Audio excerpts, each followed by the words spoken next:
Hello, welcome to my channel. അപ്പോൾ ഇന്ന് ഞാൻ വന്നിരിക്കുന്നത് ഒരു കുട്ടി ടെമ്പിൾ ബ്ലോഗായിട്ടാണ്. നാഗപ്രതിഷ്ഠ ഉള്ള അമ്പലങ്ങൾ കേരളത്തിൽ ഒരുപാടുണ്ടെങ്കിലും പ്രധാന പ്രതിഷ്ഠയായിട്ട് വരുന്ന അമ്പലങ്ങൾ വളരെ കുറവാണ്.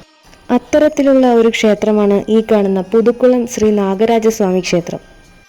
ഈ അമ്പലത്തിൻ്റെ പ്രധാന അട്രാക്ഷൻ എന്ന് പറയുന്നത് നിങ്ങൾ ആദ്യം കണ്ട 10 അടിയോളം വലിപ്പമുള്ള ഗണപതിയുടെയും അതുപോലെ തന്നെ നാഗരാജാവിൻ്റെയും രൂപങ്ങളാണ്.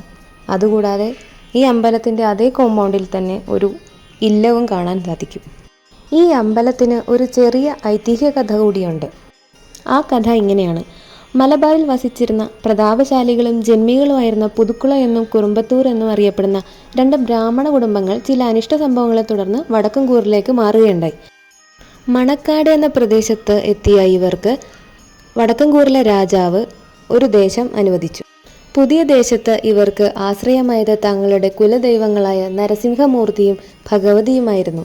അതേസമയം വർഷത്തിലൊരിക്കൽ പാമ്പുമേക്കാട് മനയിലെ ബ്രാഹ്മണ ശ്രേഷ്ഠൻ കന്നിമാസത്തിലെ സർപ്പപൂജയ്ക്കായിട്ട് ഈ പ്രദേശത്ത് വരാറുണ്ടായിരുന്നു.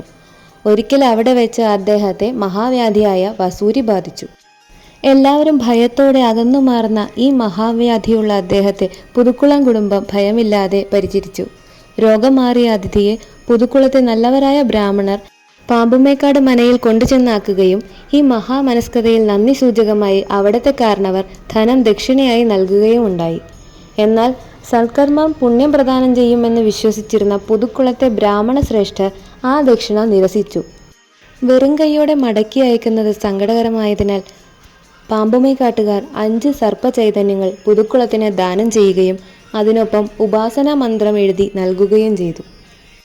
ഇതോടൊപ്പം ഉപാസനയെ തപസ്യയായും സത്യവിശ്വാസത്തോടെ പിന്തുടർന്നതോടെ പുതുക്കുളം നാഗരാജ ക്ഷേത്രം അഭിവൃദ്ധിയിലേക്ക് ഉയർന്നു വന്നു. അങ്ങനെ പുതുക്കുളത്തിനും തദ്ദേശവാസികൾക്കും ഐശ്വര്യവും അഭിവൃദ്ധിയും നൽകിയ സർപ്പചൈതന്യത്തെ ജനങ്ങൾ ബഹുമാനം നൽകി ആദരിച്ചു പോരുന്നു. ഈ ക്ഷേത്രത്തിന് ഒരുപാട് വർഷത്തെ പഴക്കമുണ്ട്.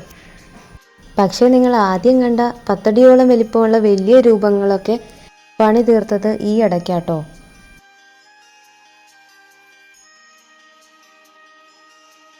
ഇനി ക്ഷേത്രത്തിനകത്തേക്ക് വരുമ്പോൾ പ്രധാന പ്രതിഷ്ഠകൾ എന്ന് പറയുന്നത് ഭഗവതിയും ശാസ്താവും അതുപോലെ തന്നെ നാഗരാജസ്വാമിയുമാണ്.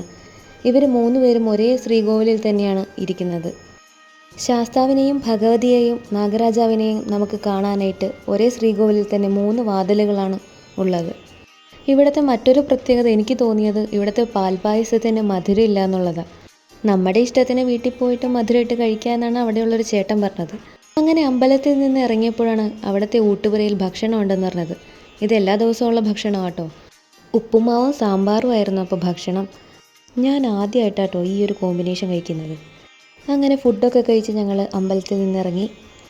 അപ്പോൾ വീഡിയോ ഇഷ്ടപ്പെട്ടെങ്കിൽ ചാനൽ സബ്സ്ക്രൈബ് ചെയ്യാൻ മറക്കരുത്. മറ്റൊരു വീഡിയോ ആയിട്ട് വീണ്ടും കാണാം.